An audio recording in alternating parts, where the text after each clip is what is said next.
Ngayong araw, isasama ako ng aking papa sa show niya. Umalis na din kami agad dahil malayo-layong biyahe pa ang lalakbayin namin bago makarating sa pag-showshowan namin. Di rin nagtagal, nakarating na rin kami sa SM Calamba. Sabay namang biglang buhos ng ulan na para bang wini-welcome kami sa bayan ng Calamba. Nagulat ako kasi ba't parang nasa bukid na kami at puro pa ahon ang nadadaanan namin. Yun pala ay sa may bandang bundok na pala kami mag-show ngayong araw. Akala ko nga di kakayanin ng tricycle namin. Pero kinaya at nakaraos naman. Matapos ang ilang pagtatanong, nahanap din namin yung barangay kung saan kami magsho-show. Habang papalapit ng papalapit, parang kumakabog din yung dibdib ko.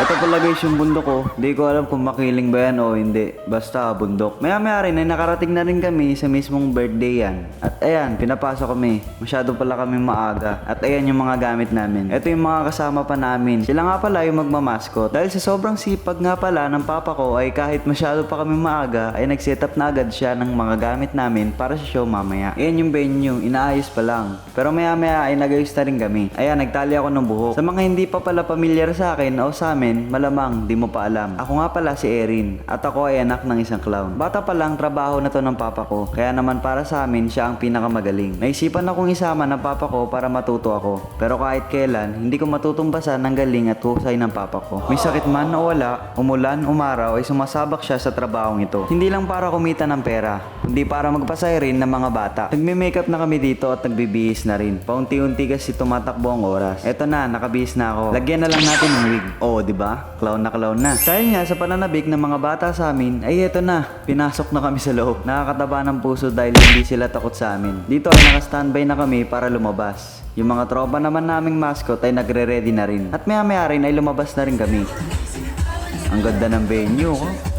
Hello mga bata! Maya-maya ay nag-start na rin kami. At ayun, kung gusto nyo ng affordable na clown na, host pa, magician pa, ay message nyo lang po itong page na ito. Ilalagay ko rin po yung link sa baba just in case na need nyo po na magpapasaya sa mga birthday nyo. Maya-maya rin ay lumabas na rin ng mga tropa naming mascot. Inalalayan natin sila kasi malaki yung costume nila. At medyo na-unlucky yung childhood ko kasi parang mas natuwa pa ako kaysa sa mga bata dito.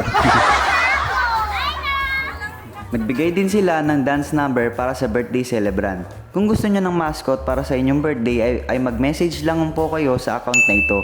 Ilalagay ko rin po yung link sa description. Maya-maya rin na natapos na kami at eto, may nakipagkulitan sa amin.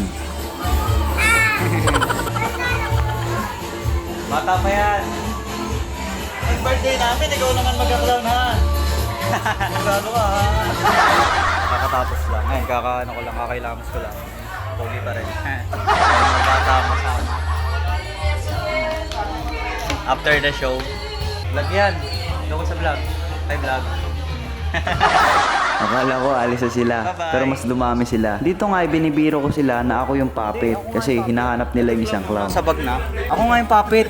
Ayan, andyan yung isang clown.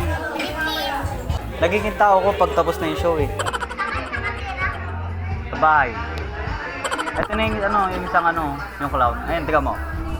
Ayun, yung isang clown. Di ba yan yun? Yan yung isang clown. Hindi, yan yung isang clown. Ayan, nakita ko ito eh. Oo nga, ayan, pinag-gasya namin dyan. Ayan yung clown. Ako yung puppet. Naalala ko nga, may humila nung kamay ko eh. May humila nung kamay ko eh. Kanina. May nambatok pa sa akin kanina eh. Habang pinapuppet ako eh. Mukha ba ako nag-makeup? Wala naman ah. Wala. Kilala niyo ba ako? Ako si Roblox. Tapos na yung show. Hindi na kami nakaklown. Pero nakikipag-usap pa rin sila sa amin. Maya-maya rin ay umalis na rin kami at babiyahe pa kami pababa. At nakakataba ng puso talaga itong mga batang to. Mga bata Bye-bye! Another show done with Coco Clown. Nag-iisang Coco Clown. Eto na, nasa bahay na kami at hanggang dito na lang. Ma! Mami!